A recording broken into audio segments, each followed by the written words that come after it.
So hello friends, good morning.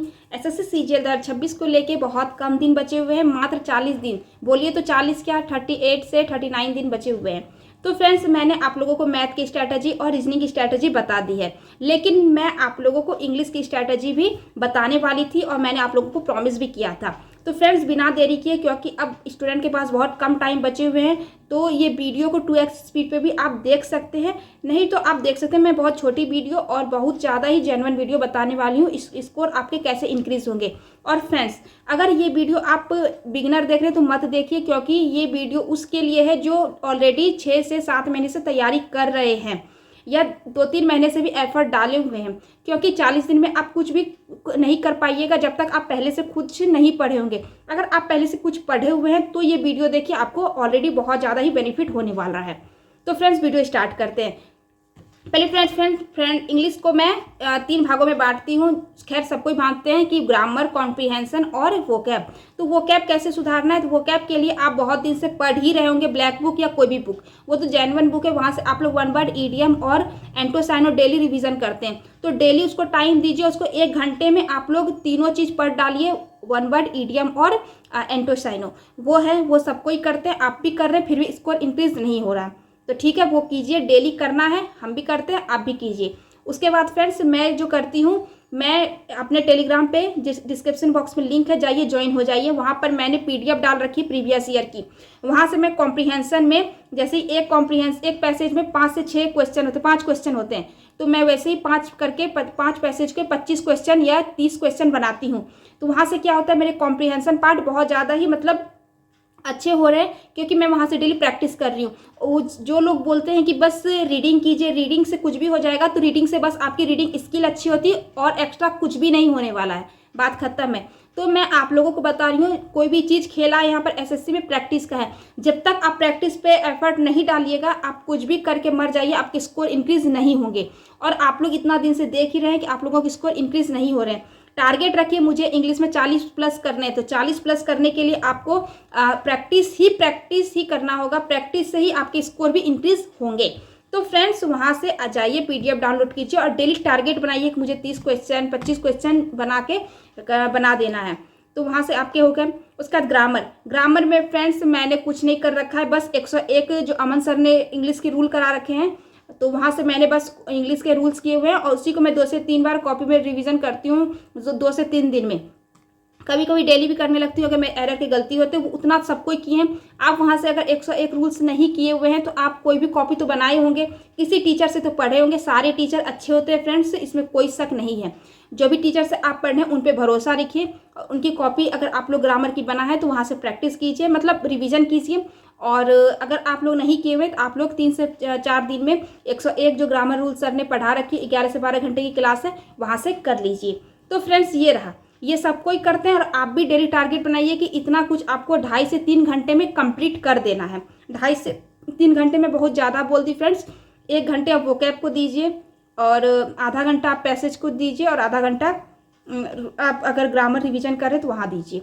उसके बाद हो गया फ्रेंड्स, असली चीज़ है जो मैं 40 दिन रेगुलर करने वाली हूँ, सेक्शनल मॉक। जितना मॉक एनालिसिस कीजिएगा, उसकी कॉपी बनाइएगा, प्रैक्टिस कीजिएगा, बहुत फ़ायदा होगा। पहली बात है, आप मेरी कॉपी देखिए, बहुत भर चुकी, देखिए दिख रही होगी फ्रेंड्स। बहुत मैंने मेहनत की है, इतना ही ऐसे कॉपी मैं नहीं भरी हूँ। अब बोलिएगा एनालिसिस कैसे करते, मैं सारा कुछ बताने वाली हूँ, देखिए। तो फ्रेंड्स, ये मेरी कॉपी है और मेरी असली कॉपी यही है, मैं जिससे रिवीजन करती हूँ मेरे स्कोर इंक्रीज हुए। बोली कैसे हुए, मेरे कोई भी वोकैब गलती हो, चाहे मैं वो जान रही थी, मैंने स्लिम मिस्टेक्स की, कुछ भी की, वोकैब गलती हुआ, डायरेक्ट मैं उसको कॉपी में नोट करूंगी। और उसके एक्स्ट्रा जितने वोकैब बनते हैं, एसएससी में पूछते हैं, नहीं भी कुछ तो उससे रिलेटेड 3 से 4 वोकैब और मैं एक्स्ट्रा कॉपी में ऐड करती हूँ, जहाँ से भी, चाहे वो मैं चैट जीपीटी पे, चाहे गूगल के एआई मोड, ज़्यादा मैं एआई मोड ही यूज़ करती हूँ गूगल के, वहाँ जाती हूँ और उसको मैं सर्च करती हूँ। इससे रिलेटेड मैं पूछती हूँ, एसएससी के रिलेटेड और भी जितने जो पूछे गए मुझे बता दीजिए, वो 3 से 4 और बता देते हैं, मैं उसको कॉपी में नोट कर लेती हूँ। वोकैब के लिए, ग्रामर के लिए ऐसे ही मेरे एरर के क्वेश्चन गलती होते हैं, चाहे वो मैं सिली मिस्टेक्स की या मैं जान की गलती की या फिर क्यों नहीं, मतलब कैसे भी गलती की, मेरी गलती हुई ना, गलती हुई क्योंकि 15 मिनट का टाइमर लगा हुआ है, तो इंग्लिश के लिए बहुत ज़्यादा ही सफिशियंट है, तो वो खैर सोचना ही नहीं है, उसको कॉपी में नोट करना है। उसके बाद फ्रेंड्स, फिर कुछ भी नहीं, आप बस उसमें लिख दीजिए कि मुझे ये रूल्स आती थी, मतलब लिख दीजिए कि रिवीजन पर्पज़ से आर, और कुछ न्यू देख रहे हैं उसको एन कर दीजिए, क्योंकि ये न्यू है और मुझे इसके रूल्स नहीं आ रहे थे, या कुछ भी रीज़न होगा जो आपने गलती किया। और अगर जो चीज़ आप जानते हुए गलती किए उसको कीजिए और उसके रूल्स भी लिख लीजिए साथ में, ताकि जब ये कॉपी को रिवीजन कीजिएगा जिसमें चीज़ आपने गलती की उसको आपके रूल्स वो बार बार रिवाइज होंगे। क्योंकि कॉपी को लगभग मैं डेली आधा 1 घंटा मैं देती हूँ उसको रिवीजन के लिए। ऊपर से मेरी राइटिंग है, अपने हैंड राइटिंग को कोई भी चीज़ आप रिवीजन कीजिएगा तो आपको जल्दी समझ में आएगी, क्योंकि आपने खुद से नोट्स प्रिपेयर किया हुआ है। उसके बाद ये चीज़ आपने खुद से लिखी हुई है तो आपको ज़्यादा ही समझ में आएगी दूसरे कॉपी के मुकाबले।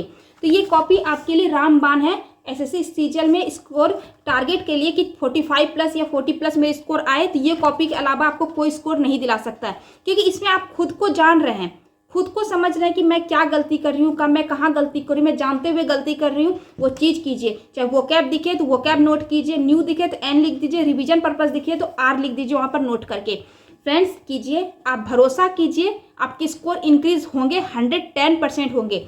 बस ये कॉपी के भरोसे नहीं रहिएगा, उधर जो आप कर रहे हैं उसको आप 1.5-2 घंटे में डेली कंप्लीट कीजिए, और 1 घंटे कसम खा लीजिए डेली।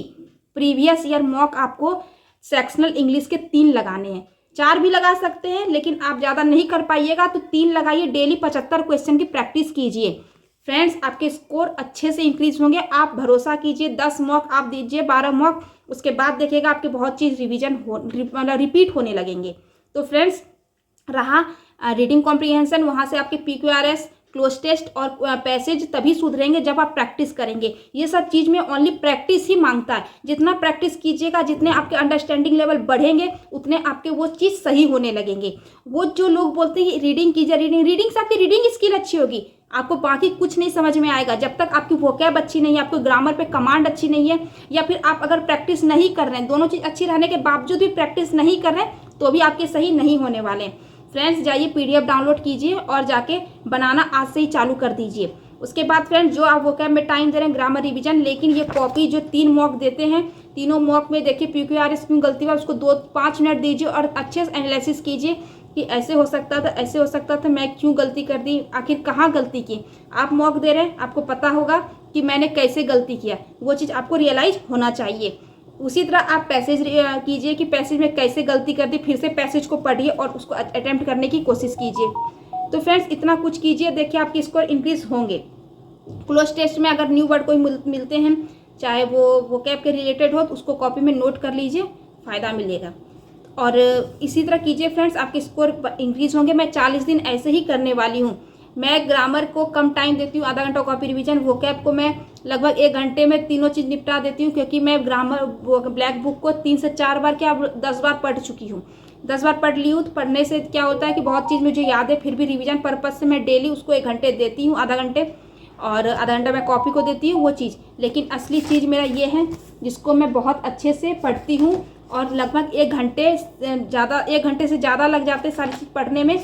क्योंकि पढ़ने से क्या होता है कि ये सब चीज़ जहाँ तक पढ़ ली है उसको अच्छे से रिपीट है तो आगे दीजिए, आगे पढ़िए, लेकिन डेली एक कॉपी को पढ़िए। ये कॉपी आपको अच्छे स्कोर इंक्रीज करवाएंगे।